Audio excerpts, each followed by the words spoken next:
Hola chicas y chicos, ¿cómo están el día de hoy? Bienvenidos una vez más a mi canal. Mi nombre es Angie y el día de hoy estaremos reaccionando al episodio 13 de The Next Prince.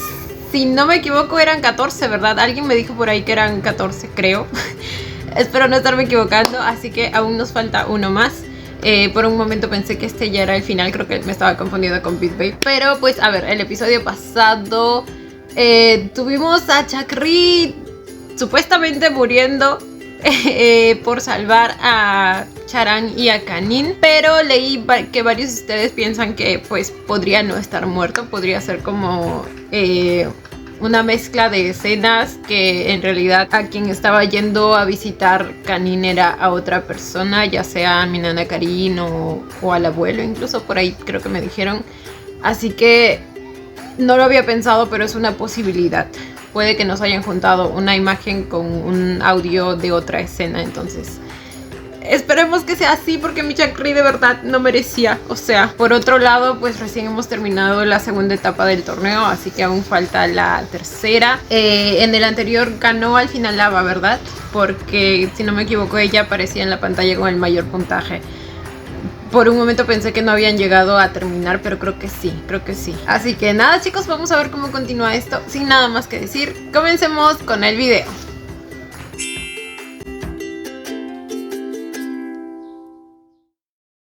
También tuvimos el encuentro entre Kanin y su padrastro y nos dieron cierta información acerca de lo que le pasó a la mamá de Charan, y al parecer murió por culpa del rey también, aunque no nos han dicho exactamente cómo. พระองค์จะให้หม่อมฉันกับคณินจากไปทั้งแบบนี้โดยไม่ได้พบหน้าเจ้าชายทารินเลยหรือเพคะขอหม่อมฉันรออีกสัก 2-3 วันไม่ได้ What? ขอหม่อมฉันรออีกสัก 2-3 วัน ไม่ได้สถานการณ์ Este es el pasado, ¿verdad? Esta es la mamá de Kanin. มันวุ่นวายมากเกินไปทารินเองก็เห็นด้วยกับเราและฝากให้ขอโทษเจ้าและคณินด้วยที่มาส่งไม่ได้ Algo me dice que es mentira. Todo lo que sale de la boca de este hombre es mentira. O mentira o manipulación. ใจแล้วยังเรื่องมาว่า คณินไม่เป็นไรเพคะ แล้วเจ้าล่ะ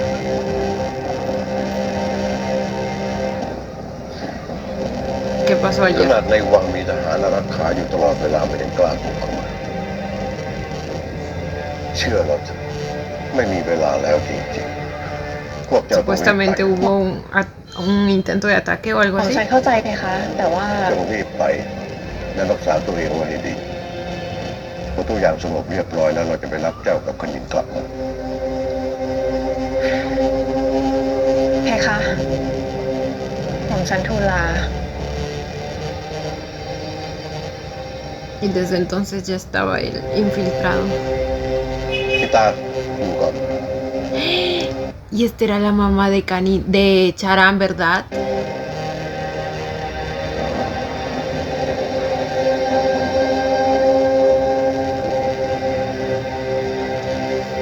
เราเชื่อในฝีมือเจ้า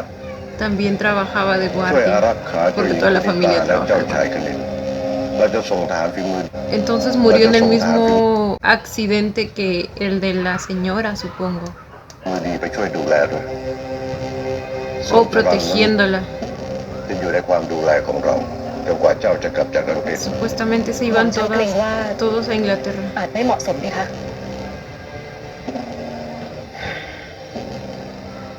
Y él, no te estoy preguntando. ตระกูลพิทักษ์เทวาจงรับภักดีมาตลอดเราจะให้ชลันเป็นหลานบุญธรรมของเรา Literalmente le dijo eso. El tono. คงจะไม่มีอะไรไม่เหมาะสมมั้ง El tono de orden. ตามนี้ No lo ขอ soporto. พระทัยเพคะ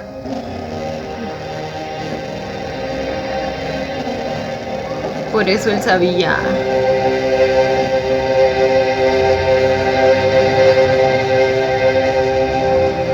Él siempre estuvo ahí en los momentos importantes. Es que literal era su hombre de confianza, pero era en el que menos tenía que confiar. Pero me agrada. Todo enemigo del viejito ese es mi amigo. และสำหรับ ข่าวที่ไม่พูดถึงไม่ได้เลยในขณะนี้นะคะ นั่นก็คือเหตุการณ์ในการแข่งขันราชประเพณีรอบยิงธนูที่เมืองมีนานครินทร์ค่ะ อย่างที่ท่านผู้ชมเห็นเลยนะคะ ว่าในระหว่างการแข่งขันยิงธนูได้เกิดเหตุระเบิดขึ้นค่ะ แล้วก็ยังมีการรายงานด้วยนะคะว่ามีบุคคลภายนอกลักลอบเข้าสู่เขตการแข่งขัน เพื่อสังหารท่านหญิงท่านชายค่ะ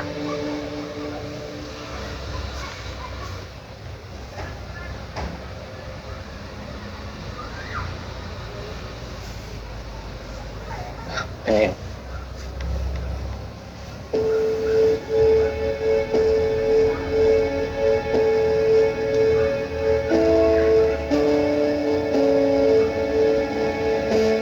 อาจจะเป็นอะไรหรือเปล่าลูกเล็กน้อยพะยะค่ะแต่จัดการเรียบร้อยแล้ว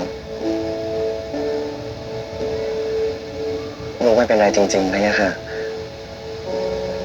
แล้วอาการของเสด็จปู่เป็นยังไงบ้างพะยะค่ะคณะแพทย์ได้ผ่าหัวกระสุนออกแล้วนะ No nos importa. Bueno, แล้ว son su อาการ familia. ของเสด็จปู่เป็นยังไงบ้างพะยะค่ะ Supongo que คณะแพทย์ igual ได้ les ผ่าหัว importa. กระสุนออกแล้วนะเพียงแต่ว่าขออภัยพะยะค่ะ Pero a mí como espectadora, pues no. อาการขององค์เจ้ามหาชีวิตพ้นขีดอันตรายแล้วพะยะค่ะ Se supone que esas son buenas noticias. Oh.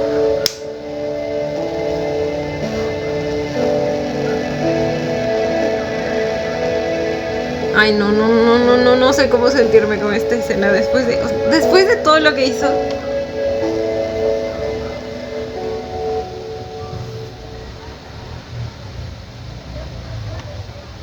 พี่นันขอบคุณที่คอยปกป้องนินและอัศวเทวทินมาตลอดนะครับ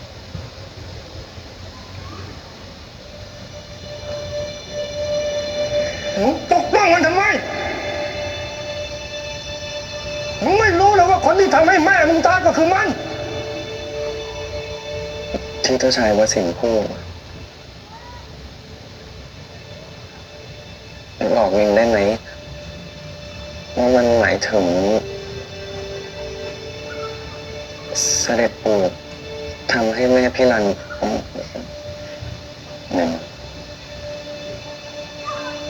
เน้นฟังพี่นะพี่รู้เรื่องนี้อยู่แล้วครับ Y yo ya sabía que él sabía. มันไม่ได้เกี่ยวอะไรกับนินเลย Oh, lo dice para que él no se sienta culpable.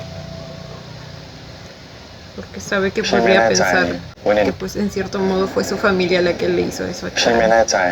la que lo dejó sin madre. ว่านินควรรู้เรื่องนี้ไหมทำไมล่ะครับพี่ไม่อยากให้นินคิดมาก Muy tarde para eso, bebé. แต่นินก็รู้แล้วจากเจ้าชายวสินทร์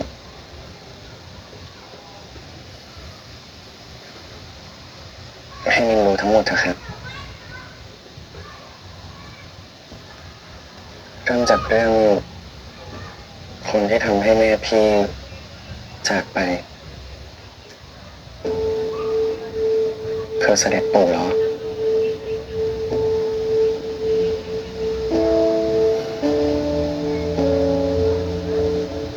ที่จริงพี่ก็เคยคิดแบบนั้น แต่มันไม่ใช่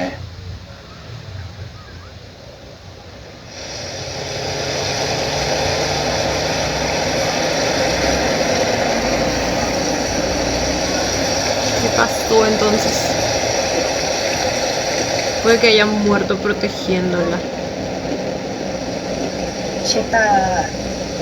เราขอโทษท่านหญิงขอโทษของฉันทุกทีครับชิตาต้องเสียสละชีวิตครอบครัวเพื่อมาดูแลเรา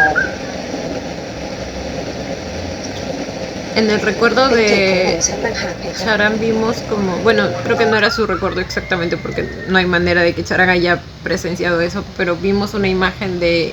ella como que siendo atropellada o algo así. Era como un parabrisas y había lluvia. เป็นเกียรติของผมฉันต่างหากเลยค่ะ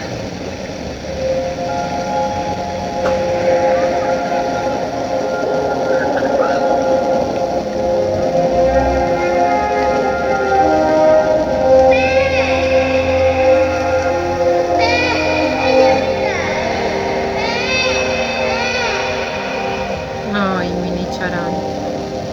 ชรายังเด็กมากเมื่อวันหนึ่งที่เขาโตขึ้นเขาจะเข้าใจหนูฉันเองดีค่ะ Y literal creció teniendo que entender todo, todo, cada pinche orden absurda del rey ese.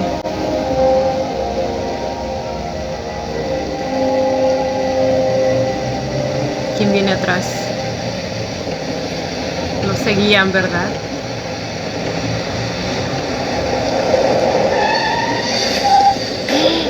Oh my god. Oh my god. Acelera, bebé, acelera. หม่อมฉันขออภัย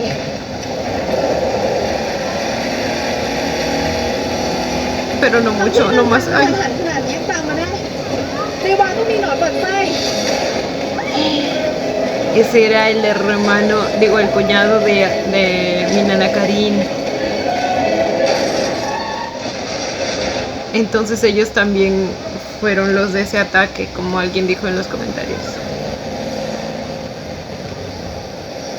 อย่างที่นินรู้อยู่แล้วว่าเป็นฝีมือของเจ้าชายวสิงห์ที่ต้องการลอบปลงพระชนเจ้าหญิงคุณิตาในตัวนี้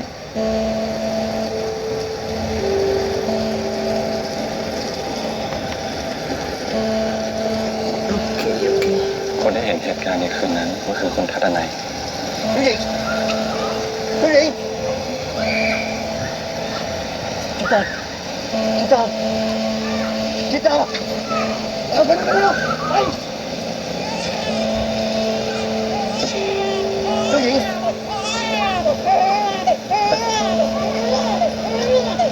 Oh, y el mini Karin se salvó.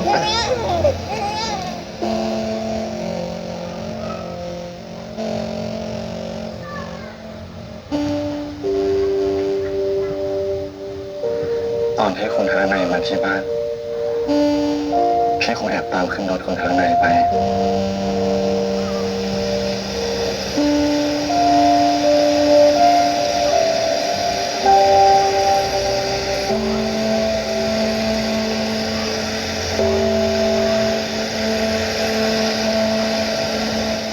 คงเป็นเพราะวันนั้น O sea que sí estuvo ahí.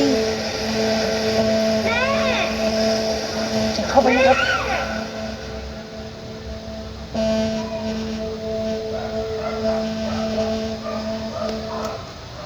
¿Qué? Pero... Ah, ya entendí, ya entendí. Él iba en el auto de Tadanai. Entonces bajó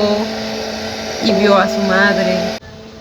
Sí, esta es la imagen que recordaba ahí. เลยทำให้พี่ไม่ชอบฝน Por eso odia la lluvia. Eso iba a decir. Ay.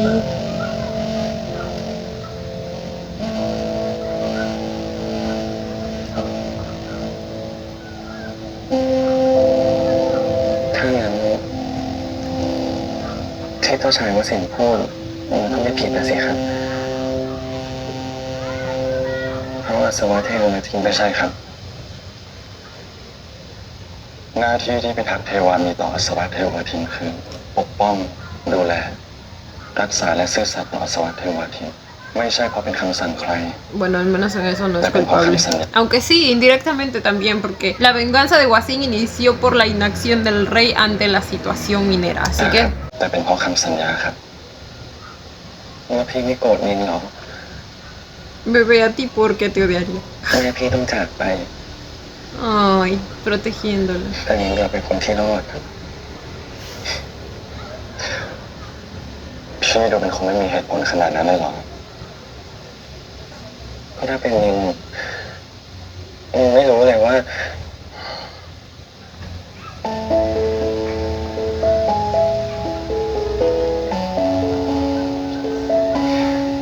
พี่ไม่โกรธนินพี่ไม่โกรธใครเลยครับ En su corazoncito no cabe el odio. เป็นเรื่องที่ไม่มีใครอยากให้เกิดขึ้น Tampoco no le quites la responsabilidad a todo el mundo, Dios mío. แต่นินจะสู้หน้าพี่ได้ยังไงอ่ะ ต้นเหตุที่ทำให้แม่พี่ตอนนั้นยังเป็นทารกอยู่เลย ¿Qué podías haber hecho ยัง tu จะเป็น bebé? ต้นเหตุได้ยังไงครับ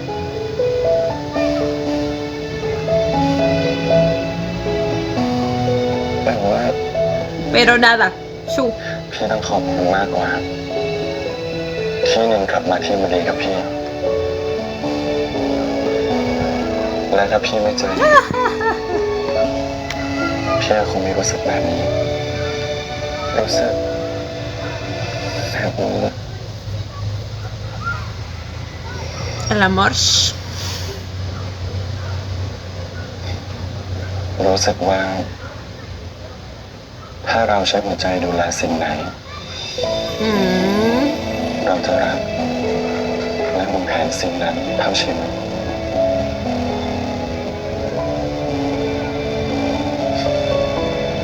พี่เลิก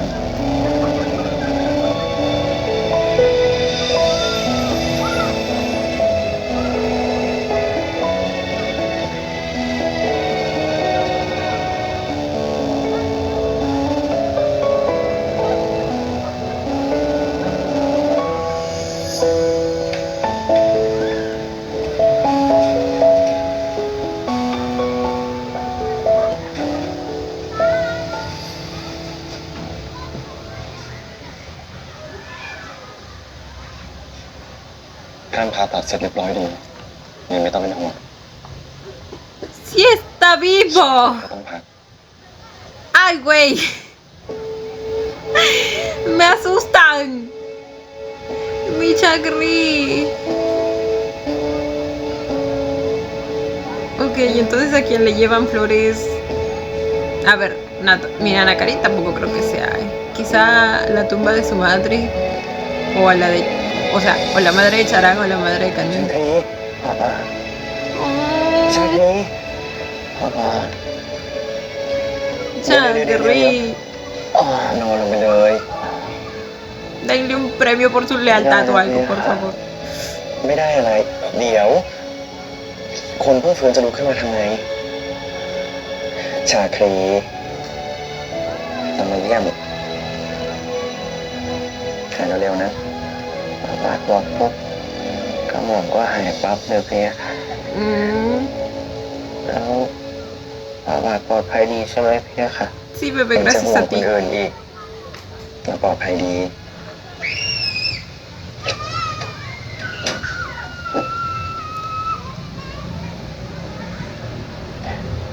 เป็นไงบ้างชาครีดีขึ้นแล้วเพียค่ะอันนี้พ่อจะมาบอกว่าอาการของเจ้าหมาชีวิตเนี่ยดีขึ้นแล้วแล้วคงจะต้องเสด็จกลับไปรักษาตัวต่อที่กรุงดาวินตามคำแนะนำของคณะแพทย์แล้วคงต้องกลับกรุงดาวินกันแล้วพะยะค่ะ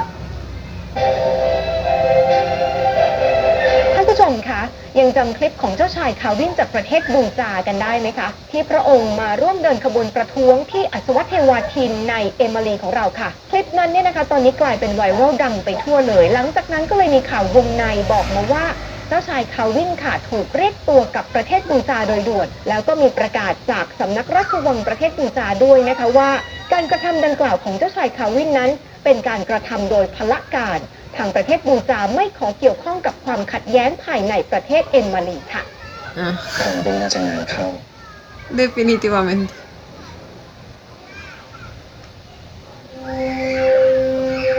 เราในฐานะรักษาการแทนองค์เจ้ามหาชีวิต ขอประกาศว่าเจ้าชายวสินทร์ได้สิ้นพระชนม์แล้ว ขอเชิญท่านยืนไว้อาลัยให้กับเจ้าชายวสินทร์ด้วย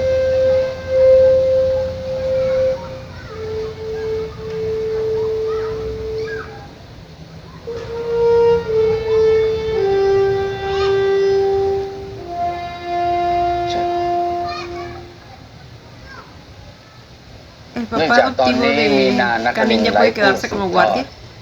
อำนาจปกครองของหัวเมืองมีนานครินทร์จึงต้องกลับมาสู่ส่วนกลาง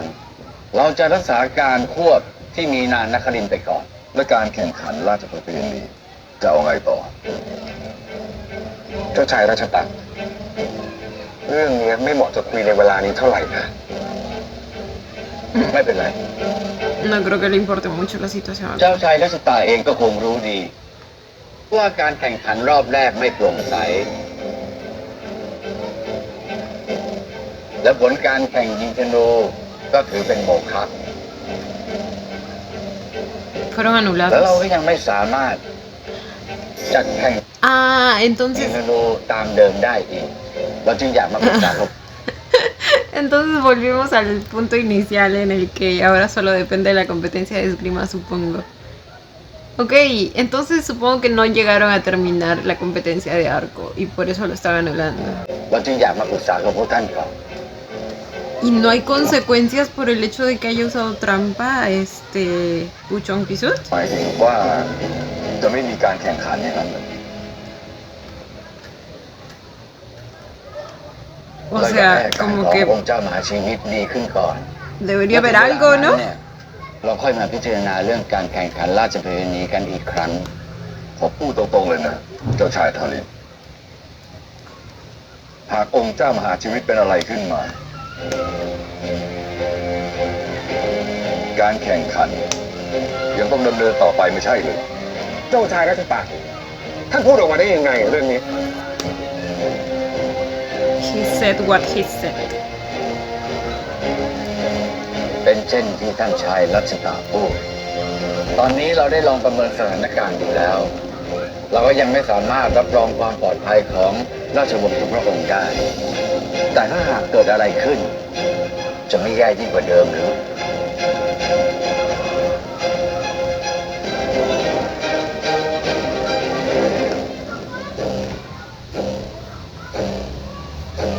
โถ่เว้ย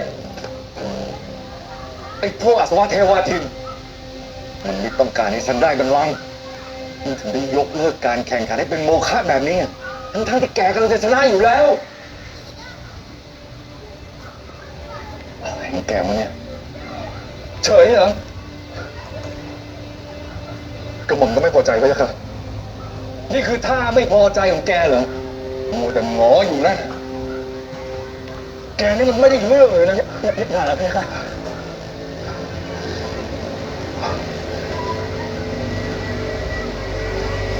รีบไป รีบไป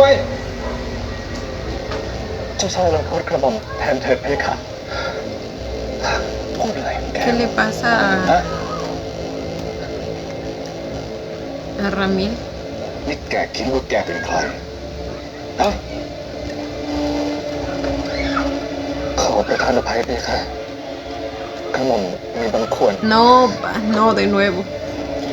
De por sí, no le des. No se lo recuerdes. บางคน Peitai. นี่บางควรจะมายืนเกะกะ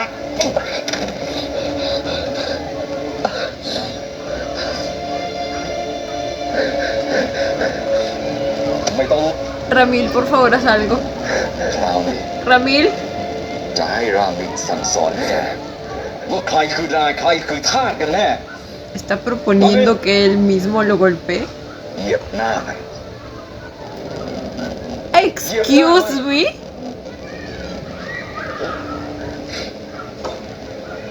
No lo va a hacer, ¿verdad?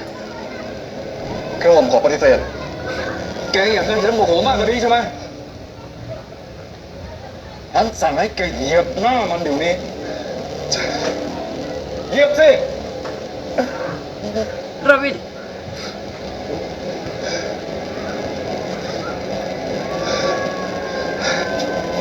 No. No, no, no, no, no. No.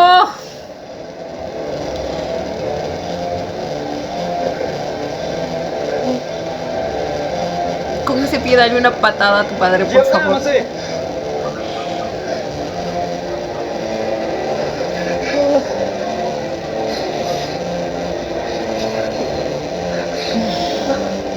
อย่างนั้น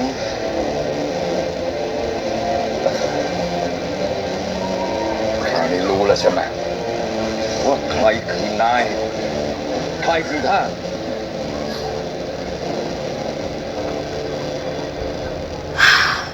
Ramil, pensé que ya habíamos superado esta etapa.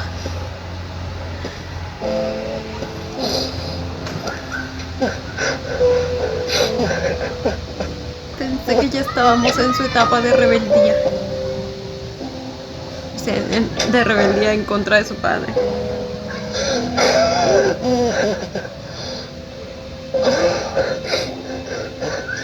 Yo sé que no lo quiso hacer ni nada, pero...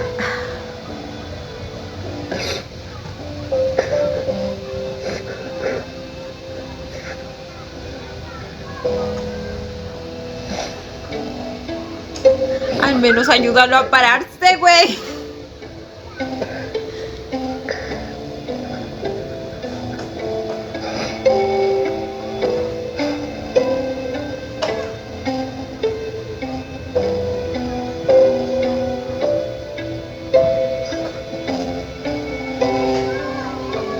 ขี้ขาด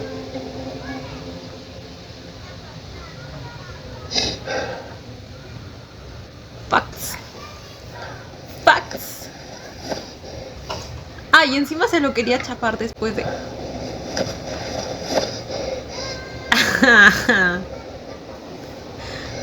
ที่ผ่านมาขนมเจ็บ Eso, bebé. Dile, dile, dile.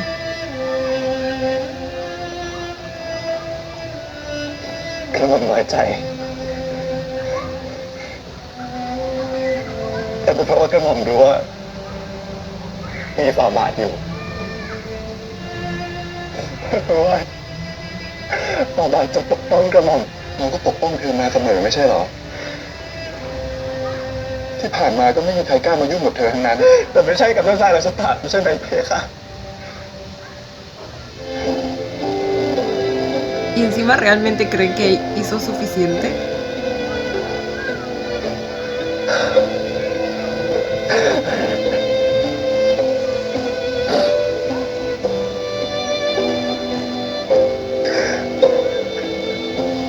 O sea, al principio de la serie lo entendía y todo, pero a estas alturas de la línea de historia como que ya debería haber un desarrollo, ¿no? เธออยากแล้ว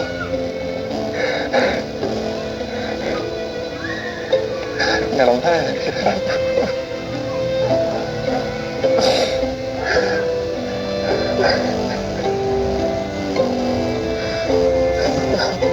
บอกต้องขอปฏิเสธต่อสัญญาเลยค่ะก็ต้องทำไม่ได้ Eso, bebé. แค่ขอฝ่าบาทกับกระหม่อมขอให้มันจบลงที่ตรงนี้เถิดเลยค่ะ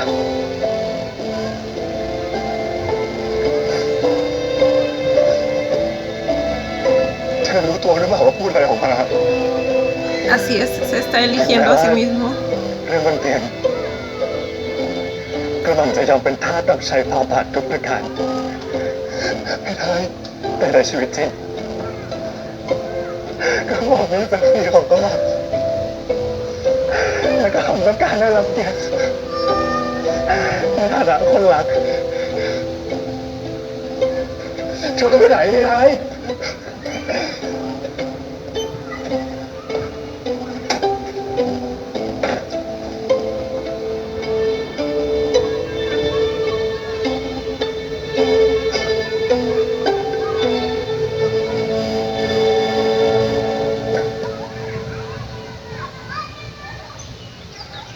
Ay, Ramil, ¿qué te digo? Yo también estoy decepcionada, la verdad.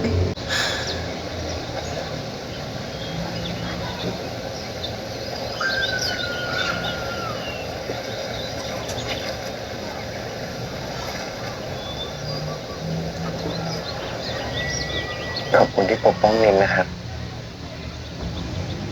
Ah, era la tumba de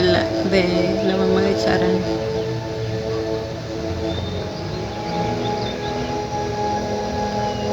Y supongo que por ahí también está la tumba de la mamá de Kanin.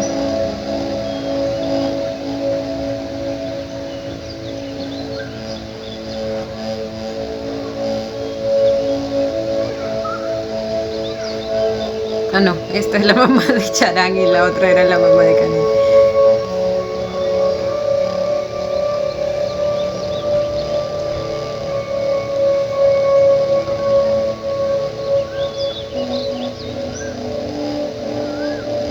Gracias นะครับ ที่ดูแลและปกป้องอาสวะเทวาทิน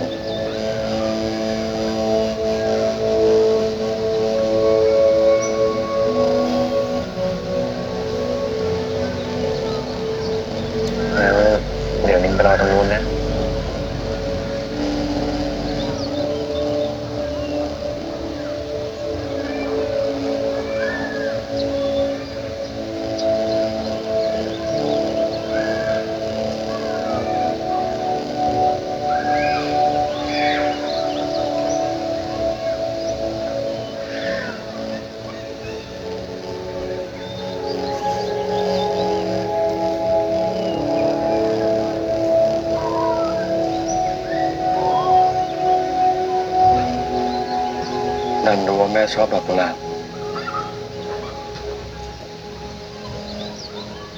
ปกป้องดูแล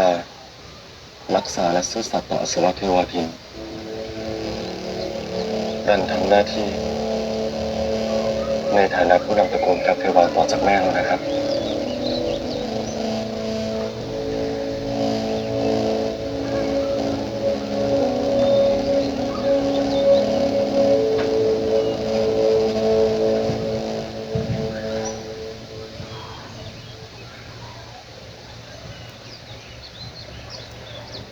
พี่เดินคุยกับแม่เร็วจัง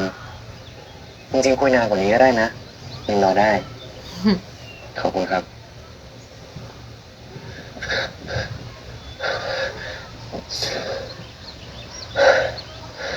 ขออภัยพะยะค่ะ เจ้ามหาชีวิต Se nos fue ya, por fin. เนื่องจากเจ้ามหาชีวิตทรงฟื้นแล้วพระองค์จึงมีรับสั่งกับเราให้เรียกประชุมราชวงศ์เราจึงเชิญทุกท่านมาในวันนี้ ทางทวิตเมธาขอแสดงความยินดีด้วยที่องค์เจ้ามหาชีวิตทรงฟื้นแล้ว ผู้ชมพิสุทธิ์ขอแสดงความยินดีกับข่าวดีนี้ด้วย ขอให้พวกเราเข้าเยี่ยมเลยได้หรือไม่ Para ahora sí matarlo, dice. เราต้องขอบใจในความห่วงใยของทุกท่านที่มีต่ออสุรเทวทิน แต่พระอาการยังน่าเป็นห่วงยังคงไม่สะดวกให้เข้าเยี่ยมในตอนนี้ คิดว่าวันนี้จะได้มีโอกาสได้เข้าเยี่ยมองค์เจ้ามหาชีวิตซะแล้ว ถ้าไม่ให้เข้าเยี่ยมแล้วนัดประชุมราชวงศ์คืออะไร พระองค์เจ้ามหาชีวิตทรงมีรับสั่งถึงการแข่งขันราชประเพณีพระองค์ทรงต้องการให้การแข่งขันดำเนินต่อไป Porque siento que no. Que el rey no va a obtener consecuencias de sus acciones. Es que saben que se me hace raro porque incluso en los comentarios alguien me dijo que en realidad en el libro él es quien mata a la esposa de Minanakarin. Y le pregunté por qué a ese comentario, pero aún no me han respondido. Igual en ambos casos sigue siendo un asco de persona, pero, o sea, cambian mucho las cosas. ¿Qué razones tendría para matarla directamente a la esposa de Minanakarin? Y lo que les decía es que me temo que en la serie como que intenten, no sé, redimirlo de alguna manera. O sea, yo no lo estaría aceptando, ¿eh? O sea, necesito que pague por todo lo que hizo. คือการแข่งขันฟันดาบรอบสุดท้าย แล้วตัดสินแพ้ชนะไปเลย ขออนุญาตเจ้าชายทารินกระหม่อมมีเรื่องจะแจ้งให้ทราบ เชิญเจ้าชายคณาก ระหม่อมได้ไตร่ตรองมาดีแล้ว เพื่อความปลอดภัยของทายาททางทวิตเมธาจะไม่เข้าร่วมการแข่งขันราชประเพณีต่อ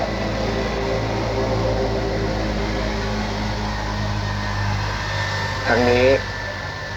ก็ขึ้นอยู่กับท่านหญิงเอวา ลูกสาวที่เราภาคภูมิใจ หลานทุ่มเทกับการฝึกมาตลอด What? สิทธิในการแข่งขันของสวิตเมธาเนี่ยเป็นสิทธิของหลานตามทำนองครองธรรมอยู่แล้ว หญิงจะพิสูจน์ตัวเองให้ท่านพ่อได้ดูฝีมือการยิงธนูของท่านหญิงยอดเยี่ยมมากเพคะ ¿Por qué se quiere retirar ahora? หญิงตั้งใจฝึก เพราะหญิงไม่อยากแพ้ใคร และอยากพิสูจน์ตัวเอง ขอบพระทัยสำหรับวิสัยทัศน์ของท่านหญิงเอวา น้องหญิงเองก็เรียกร้องกฎหมายและความเท่าเทียมได้ดีมากเลยนะ หญิงอยากพิสูจน์ว่าการที่หญิงเป็นผู้หญิง ก็ไม่ได้ทำให้ด้อยไปกว่าใคร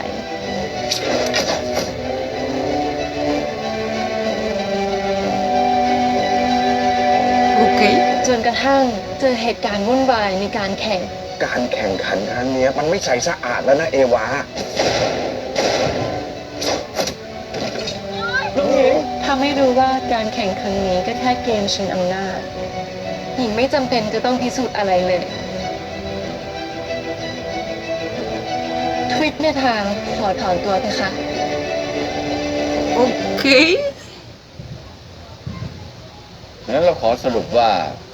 การแข่งขันฟันดาบจะเหลือเพียงแค่2 ตระกูลเท่านั้น pero siempre fue una lucha por el poder. Un poco raro que recién se haya dado cuenta, ¿no? Más bien como que และผู้ชมที่สุดรามิน su objetivo haya ค cambiado. ณินไม่มีอะไร Se ขั dio ดข้อง cuenta que ใช่ไห ya ม no tiene que demostrar nada. Pero es que igual se siente un poco muy repentino, ¿no? O sea, ไม่มีอะไรขัดข้องใช่ไหม นะครับเสด็จพ่อ กระหม่อมขอแสดงความคิดเห็นได้ไหมพะยะค่ะ ว่ามาเถอะ กระหม่อมคิดว่าสถานการณ์ในขณะนี้ยังไม่ค่อยเหมาะนักที่จะจัดแข่งราชประเพณีต่อ พวกเรารอให้พระอาการขององค์เจ้ามหาชีวิตดีขึ้นก่อนดีกว่าไหมพะยะค่ะ คงจะไม่ได้ เพราะพระองค์เป็นคนรับสั่งด้วยพระองค์เอง ว่าให้การแข่งขันดำเนินต่อไปให้เร็วที่สุดเท่าที่จะทำได้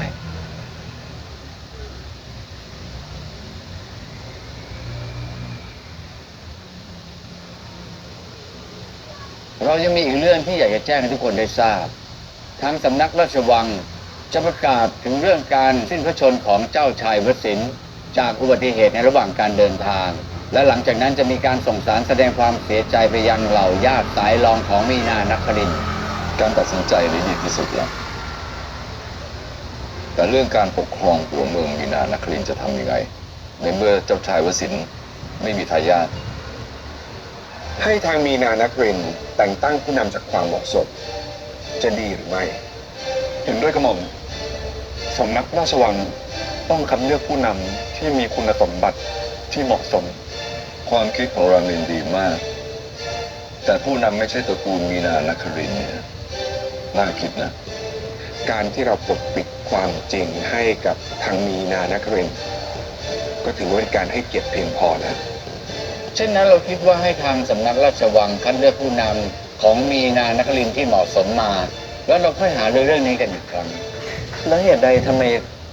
เราถึงไม่ให้ประชาชนมีนานครินทร์มีสิทธิ์เลือกผู้นำด้วยตัวเองหรือพะยะค่ะ es lo más lógico. Democracia, señores. La verdad que aquí no. No aplica. Es una monarquía. เป็นคำถามที่น่าสนใจจริงๆเป็นนินคงหมายถึงการเลือกตั้งใช่ไหม พะยะค่ะ ขอบใจมากสำหรับคำถามที่ตรงไปตรงมาเช่นนี้ Sería la primera ciudad en แต่ tener ก็ a ต้อง un ขอปฏิเสธ ส่วนเรื่องผู้นำของมีนานค gobernante รินทร์ elegido mediante democracia, ¿no? ก็ให้เป็นไปตามที่เราบอกไว้ก่อนหน้านี้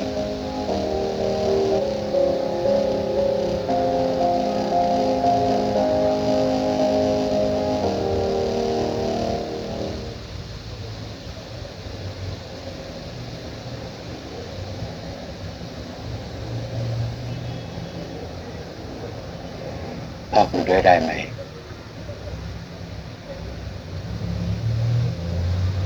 เสด็จพ่อ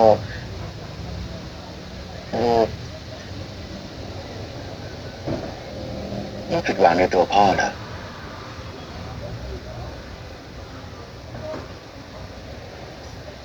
ลูกแค่นึกว่า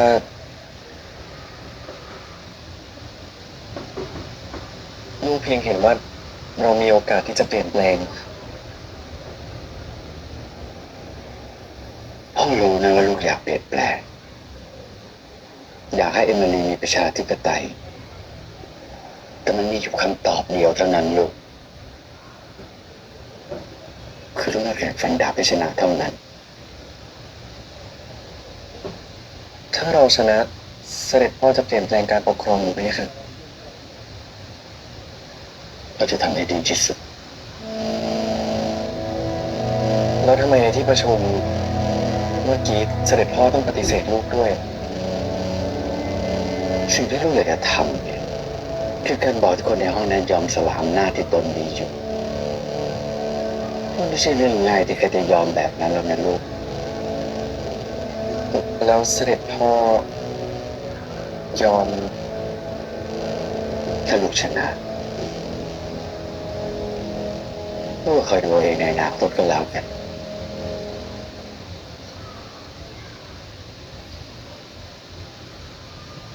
นี่เสด็จปู่ฝากพ่อมาบอกลูกด้วยว่ารับผมขอโทษ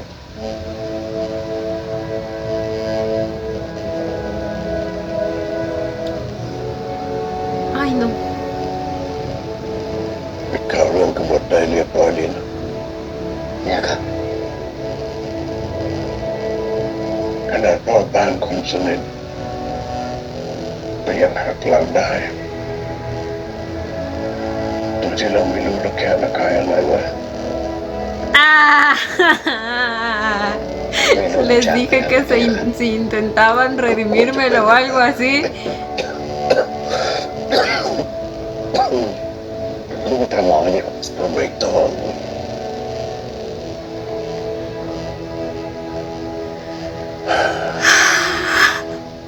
เราขอโทษด้วยนะซาลิน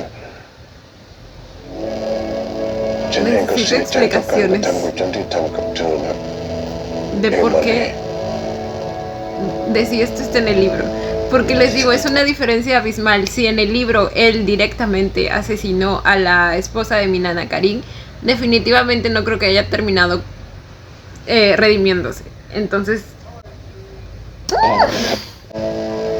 เสด็จพ่อทำเพื่อตระกูลของเราและเอมิลีทั้งนั้น ถึงแม้ว่าข้ออ้างนี้จะทำให้เราดูดีนะแต่เราเองก็เป็นคนที่คิดเส้นทางเดินและบังคับให้เราทำทุกอย่างตลอดชีวิตซึ่งลึกๆเรานะอาจจะไม่พอใจก็ได้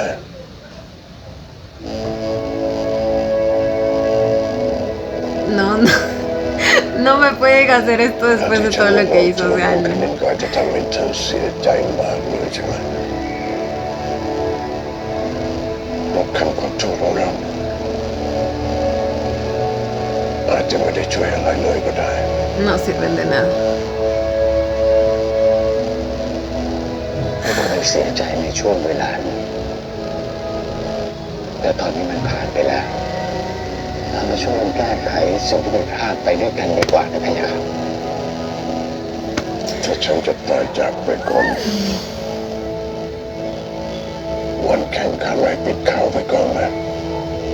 รอให้การแข่งขันฟันดาบมันจบเสร็จสิ้นไปสักก่อนแล้วค่อยประกาศ Falta que ya esté muerto เรา y จะทำอย่างนั้นได้อย่างไร แต่ตลอดชีวิตที่เราเกิดมาก็เพื่อจะทำให้อสวเทวาที่รู้โลก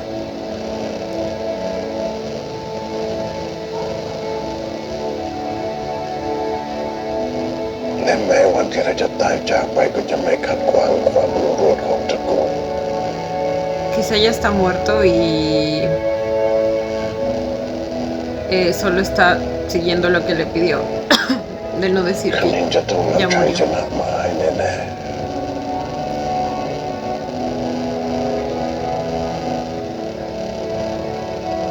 เราเชื่อฉันนะ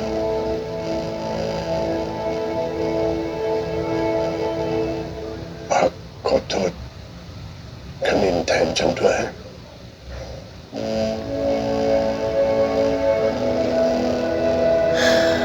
ต้องเสียใจมากที่เป็นต้นเหตุที่ทำให้ทุกอย่างกลายเป็นแบบนี้ ลูกช่วยแข่งฟันดาบเพื่ออสวเทวาทิน และเอาชัยชนะมาเพื่อเอมิลีลูกทำได้ไหม Ayuda, no sé cómo sentirme al respecto. ¿Qué pedo con los episodios de hoy? Tanto en este como en Pit Bates.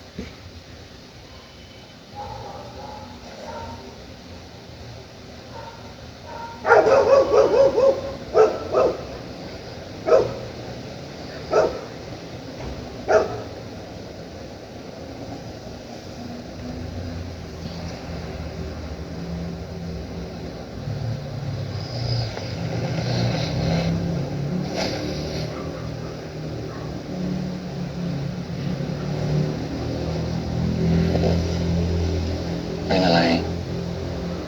กังวลเรื่องพวกนี้เหรอ ยังอยากเปลี่ยนแปลงเอมิลีอ่ะยังอยากช่วยแก้ปัญหา แต่ถ้าพวกนี้มันแพ้ Ah, esta es la noche anterior al concurso ya. Está nervioso. Ahora sí tiene que ganar sí o sí, porque no puede dejar el reino en manos de Puchong Pisut. Nada más espero que su padre realmente, pues, también tenga las agallas de hacer lo que sea necesario por el pueblo,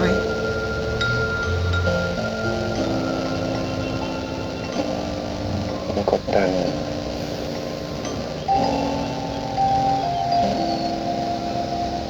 ความกดดันที่ไม่มากเกินไปมันเป็นแรงผลักดันที่ดีนะแต่นี่ว่ามันมากเกินอ่ะมันนอนไม่หลับเลย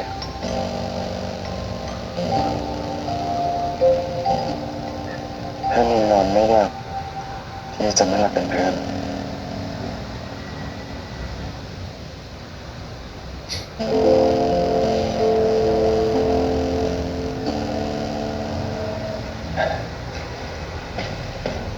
มากเลยนะไหวไหม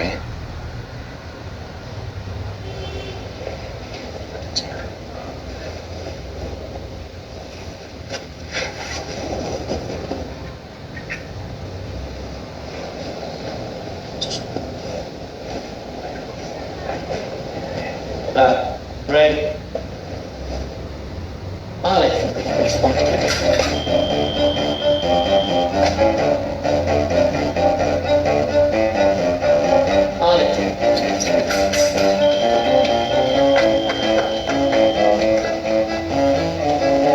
Ay, qué lindo que ahora su papá adoptivo esté presente en los entrenamientos. Ready. Alex.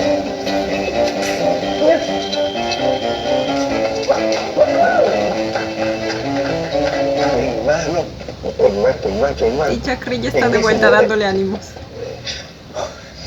ถ้าถึงกับชนะชลันได้เนี่ยก็หมดห่วงแล้วนะ นินขอแข่งกับพ่อต่อเลยนะไปเปลี่ยนชุดมาแข่งกับนินนะพ่อ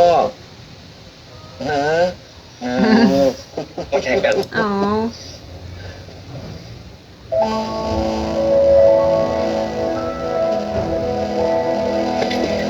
โอ้โหเก่งมากเนี่ยหวังนะ Ay, ¿se acuerdan cuando lo entrenaba de chiquitito? เอามาสิจะถอยทำไมอ่ะไหนมีอะไรโชว์ไว้หมดเลยเอ้ยอะไรนี่นะสิเนี่ยฮะ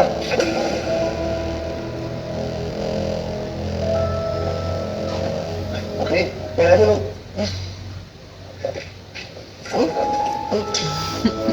Oh, hizo lo mismo, justo eso estaba recordando, basta. No, la versión de Karin chiquito me mata.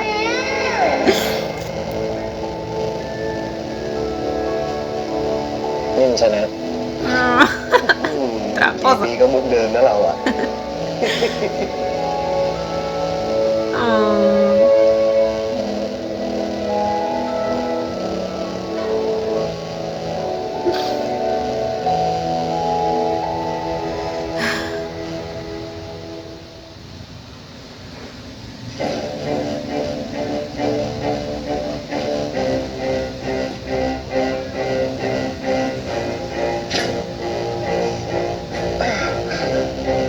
Mientras Ramil supongo que está entrenando hasta el ลุกขึ้น cansancio. มา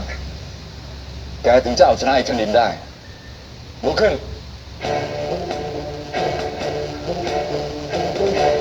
Pero no se da cuenta que si se sobreesfuerza va a ser peor. No va a llegar en condiciones.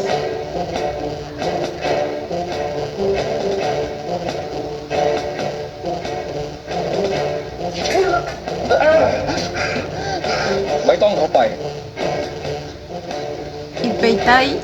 simplemente ลุกขึ้นมาคำนี้ se fue. O sea, อีกนิดเดียว obviamente me alegra por él, ¿no? Pero siempre pudo hacer eso. คำนี้ O sea, no es que estaba obligado a estar o sea, a trabajar para la ผู้ชม familia. ที่สุดจะเป็นใหญ่ที่สุดในแผ่นดินแล้ว Y usualmente creo que estaba presente en sus entrenamientos. Por eso pregunto.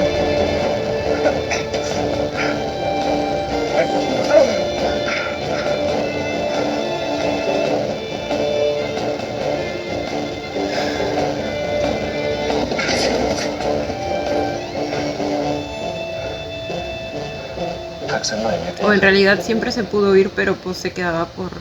Ramin. เพทายอยู่หรือเปล่าคุณเพทายไม่ได้มาที่นี่เลยพะยะค่ะ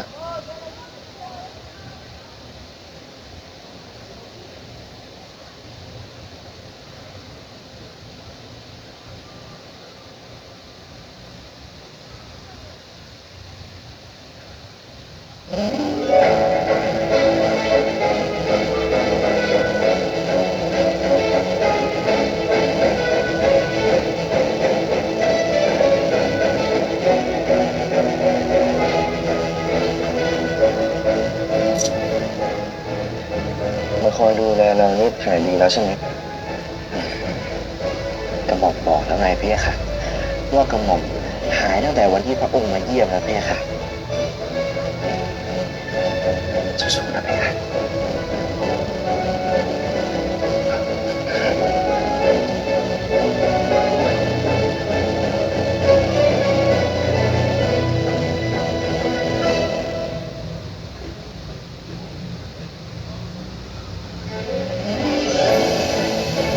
Susuna.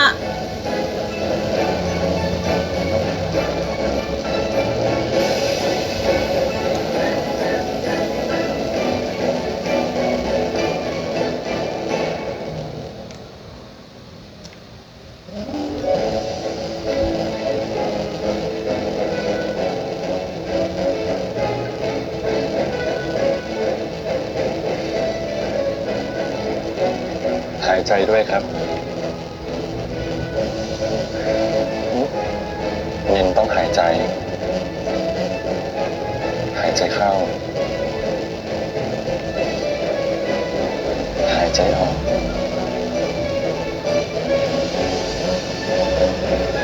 ดีขึ้นไหม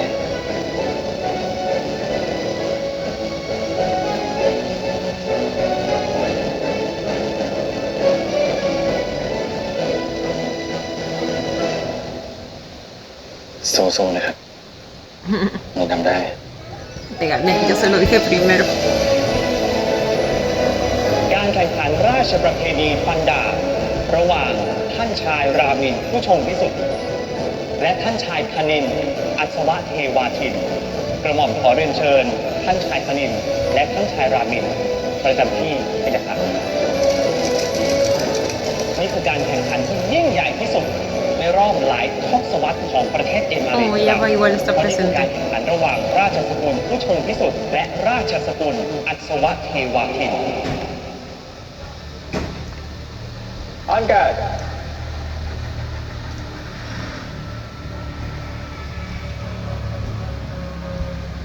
Ready? Ale. Ah, nos van a dejar ahí. ขอแสดงความยินดีกับ เสด็จปู่ Ah, no, sigue vivo. คงยืนยันคำเดิมเหมือนตอนแรกที่ตอบพี่นันนี่อยากเป็นคนธรรมดาถ้ามีเวลาว่างก็ต้องโทรหาหนุ่มด้วย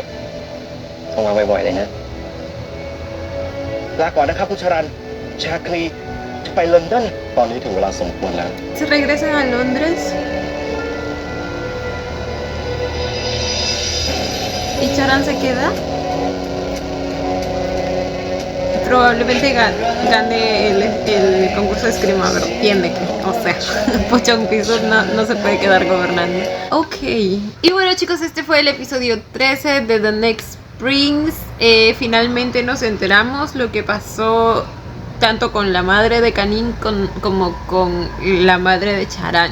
Resulta que pues ella era obviamente trabajaba también como guardia para la familia, pero debido al ataque que habían sufrido en el palacio recientemente, pues la señora tuvo que irse a Inglaterra enviada por el abuelito ese, y obviamente tenía que ir protegida, y quien se encargaba de llevarla era pues la madre de Charan. Y luego en eso pues Wasim manda nuevamente a personas a que las ataquen, y así es como terminan ambas falleciendo. Ahí es cuando Tat Danai pues justo se cruza en el camino llevando a Mini Charan. Entendí tarde lo que había pasado ahí, porque yo dije, ¿qué hace Charan ahí? Pero es que él estaba en el carro, lo estaba llevando Tat Danai. Y luego pues se baja y ve a su mamá muerta ese día de lluvia. Ahora sí todo termina de cuadrar en ese aspecto. Ahora, originalmente la mamá de Charan no planeaba entregarle su hijo al rey. Así que no sé qué iba a hacer originalmente porque no conocemos al papá de Charan, entonces no sé si para ese entonces estaba vivo o dónde planeaba dejarlo, porque de que llevaba a la princesa a Inglaterra la llevaba. Entonces, mientras, ¿con quién Charan se iba a quedar? Ahora, el rey casi que la obligó, la forzó a que le dejara a Mini Charan. Les digo, lo manipulador que es desde un inicio, y no puedo creer que me lo hayan intentado redimir en este episodio. Después de todas las cosas que hizo y que no hizo, y no, simplemente no acepto, no autorizo. Y al parecer sigue vivo. Pensé que al menos ya estaba muerto para ya no tener que volver a verle la cara, pero en el siguiente episodio va a seguir ahí, va a seguir vivito y coleando. Les digo, sospecho que es algo que cambiaron del libro. Cuéntenme por favor si es así, porque como les digo, a mí me dijeron que él es quien directamente mata a la esposa de Wasim. Así que no creo que haya tenido un final como el que intentan darnos acá. Entonces me pregunto cuál es ese final, y también me pregunto cuál es el motivo por el que mató a la esposa de Wasim. O sea, no se me ocurre. Quizá para que no tenga herederos o algo, porque pues ya conocemos su ambición por el poder. Otra cosa que también me decepcionó un poco de este episodio es Ramil. ¿Qué onda? Les digo que a este punto pues ya debería haber como un desarrollo de personaje, ¿no? Más bien como que hemos involucionado. O sea, tuvimos un episodio en el que se le enfrentó un poco, aún con miedo, pero se le enfrentó a su padre. Y cualquiera esperaría de que cada vez como que se le enfrente con más firmeza, pero ahora volvimos a retroceder. O sea, el que finalmente tuvo su desarrollo es Peitai, porque pues ya ahora sí no está dispuesto a soportar ese tipo de tratos. Incluso lo llamó cobarde a Ramil. Y que les digo, factos, a este punto son factos. Le dijo que lo quería, pero que tenía dignidad y que finalmente se iba a ir. Y así lo hizo, y me alegra. Mis aplausos para Peitai. Luego tuvimos que pues me vieron la cara estúpida. Chakri está vivo, se salvó afortunadamente. Y de verdad que lo agradezco, porque de verdad es uno de mis personajes favoritos. Así que no se lo podían llevar así. Por otro lado, Ava decidió retirarse del concurso un poco muy repentinamente, diría yo. O sea, sí llego a entender sus motivos, pero siento que necesitaba una justificación mejor elaborada. O sea, creo que era claro desde el inicio que todo esto se trataba de una lucha de poder, y sé que para ella su principal motivo era demostrar lo que valía, de lo que era capaz y todo eso. Y entiendo que en cierto punto se haya dado cuenta que en realidad no es lo que ella buscaba, que no iba a ser feliz ganando ese concurso nada más para que su familia tenga el poder. Pero no sé, siento que incluso eso necesitaba un poco de mejor elaboración, ese proceso en el que ella se da cuenta, cierta construcción emocional quizá en el asunto. Pero bueno, les digo, quizá por eso se sintió un poco repentina su decisión. Ahora en la competencia solo quedan vigentes Kanin y Ramil, así que toca ver ese último concurso. Creo que a este punto es bastante obvio que va a ganar Kanin, porque pues el reino claramente necesita de reformas y desarrollo, progreso, actualización, y eso solo lo puede dar el papá de Kanin, o al menos una esperanza de eso, porque Puchonpisut es claramente todo lo contrario. Así que nada, chicos, ya estaremos viendo el último episodio. Cuéntenme ustedes también qué les pareció este. Yo como siempre los estaré leyendo. Y bueno, chicos, esto ha sido todo por el video de hoy. Espero que les haya gustado. No olviden darle a la manita arriba y suscribirse si les gustó el video. Si les gustó mucho, ya tienen el botón del super gracias activado por si quieren colaborar con el canal. Obviamente solo si así lo desean. Ya los estaré viendo en un próximo video. Bye. Los quiero. No olviden seguirme en Instagram.